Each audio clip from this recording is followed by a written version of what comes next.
The Ancient Book of Enoch. Part 7, The Astronomical Calendar. Chapter 72, The Zodiac and the Solar Year. The book of the courses of the luminaries of the heaven, the relations of each according to their classes, dominion, and their seasons, according to their names, places of origin, and their months, which Uriel, the holy angel who was with me, showed me. He showed me exactly how the astrological laws work in regard to all the years of the world, till the new creation is made which endures for all eternity. And this is the first law of the luminaries. The luminary, the sun, has its rising in the eastern constellations of the heaven, and its setting in the western constellations of the heaven. And I saw 6 constellations in which the sun rises, and 6 constellations in which the sun sets. And the moon rises and sets in these constellations, and the brightest stars and how they connect to the lesser stars, 6 in the east and 6 in the west, and all following each other in accurately corresponding order. Also, many decans to the right and left of these constellations. First there goes forth the great luminary, named the sun, and his circumference is like the circumference of the heaven, and he is quite filled with illuminating and heating fire.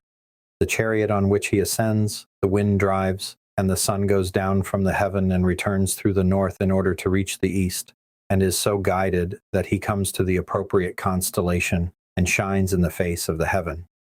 In this way, he rises in the first month in the great constellation, which is the 4th of those 6 constellations in the east. In that 4th constellation from which the sun rises in the first month are 12 decans, from which proceed a flame when they are opened in their season.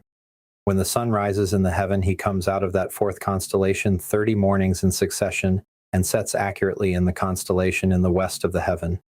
During this period the day is daily lengthened, and the night nightly shortened to the 30th morning. On that day the day is 2 parts longer than the night. The day amounts to exactly 10 parts day, and 8 parts night.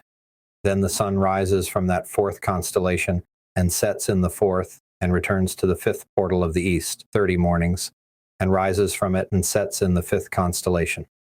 From then on the day becomes longer by 2 parts, and amounts to 11 parts day, and the 7 parts night. Then it returns to the east, and enters into the 6th constellation, and rises and sets in the 6th constellation 31 mornings on account of its sign.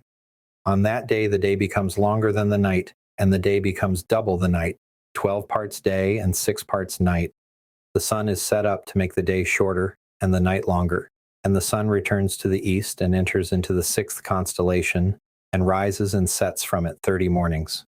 And when 30 mornings are accomplished, the day decreases by exactly 1 part, 11 parts day and 7 parts night.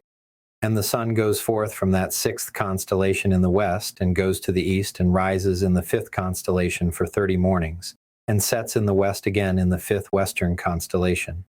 On that day, the day decreases by 2 parts, 10 parts day, and 8 parts night, and the sun rises from that 5th constellation, and sets in the 5th constellation of the west, and rises in the 4th constellation for 31 mornings on account of its sign, and sets in the west. On that day the day is equal with the night, 9 parts day and 9 parts night, and the sun rises from that constellation, and sets in the west, and returns to the east, and rises 30 mornings in the 3rd constellation, and sets in the west in the 3rd constellation. On that day the night becomes longer and the day shorter, till the 30th morning, when it is 8 parts day and 10 parts night. And the sun rises from that 3rd constellation, and sets in the 3rd constellation in the west, and returns to the east, and for 30 mornings rises in the 2nd constellation in the east, and in like manner sets in the 2nd constellation in the west of the heaven. That day is 7 parts day and 11 parts night, and the sun rises on that day from that 2nd constellation, and sets in the west in the 2nd constellation, and returns to the east into the 1st constellation for 31 mornings, and sets in the 1st constellation in the west of the heaven. And on that day the night becomes so long that it is double the day, 6 parts day and 12 parts night. Then the sun has completed its cycle of constellations, and repeats the cycle again, and enters that portal 30 mornings, and sets also in the west opposite to it.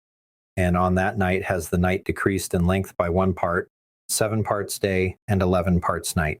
Then the sun returns and enters into the 2nd constellation in the east, and returns to his course for 30 mornings, rising and setting.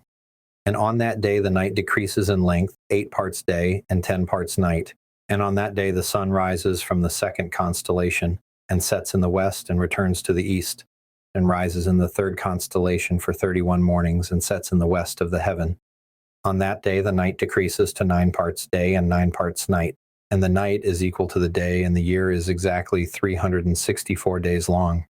And the length of the day and of the night, and the shortness of the day and of the night, by the course of the sun they change. So the course of the sun causes the day to become longer, and the night shorter. This is the law and the course of the sun, and his return, as often as he returns, is 60 times, and rises and sets the great luminary which is called the sun, forever. That which rises is the great luminary, and is so named according to its appearance, according as the Lord commanded. Thus he rises and sets, and is not decreased, and does not rest, but runs day and night. And his light is 7-fold stronger than that of the moon, but as regards size they are both equal.